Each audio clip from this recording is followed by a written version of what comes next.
हिंदुस्तान का textile sector 5 crore परिवारों को रोजगार देता है। नरेंद्र मोदी जी की जो यूएस डील है वो हिंदुस्तान के टेक्सटाइल सेक्टर को खत्म कर देगा, नष्ट कर देगा। ये बात नरेंद्र मोदी जानते हैं तो पूरा हिंदुस्तान जानता है। मैंने पार्लियामेंट हाउस में समझाया कि बांग्लादेश को फ्री पास 0% टैक्स और हिंदुस्तान को 18% टैक्स। इसका नतीजा होगा कि बांग्लादेश की टेक्सटाइल इंडस्ट्री हिंदुस्तान की टेक्सटाइल इंडस्ट्री को खत्म कर देगी। Now what have you done?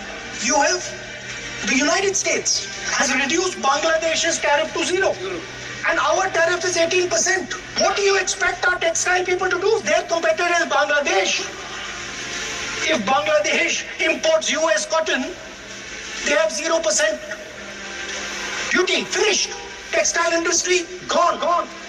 Narendra Modi ji के एक मंत्री ने बोला कि अगर हम भी यूएस कॉटन इंपोर्ट करेंगे तो हमें भी वो फायदा मिलेगा।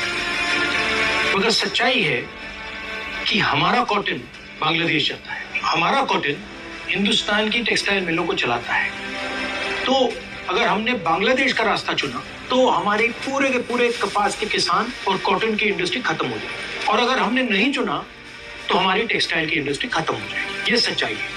पीयूष गोयल जी झूठ मत बोलिए। इसलिए मैं इसको सरेंडर कहता हूँ, क्योंकि ये डील या तो कपास के किसान को मारेगा या टेक्सटाइल इंडस्ट्री को मारेगा या फिर दोनों को उड़ा देगा। इनके मंत्री को ये भी नहीं मालूम कि बांग्लादेश अब हिंदुस्तान से कपास नहीं खरीदेगा और उन्होंने निर्णय ले लिया है कि वो यूएस से कॉटन इंपोर्ट करें। ये है यूएस डील, नरेंद्र मोदी जी की डील की सच्चाई।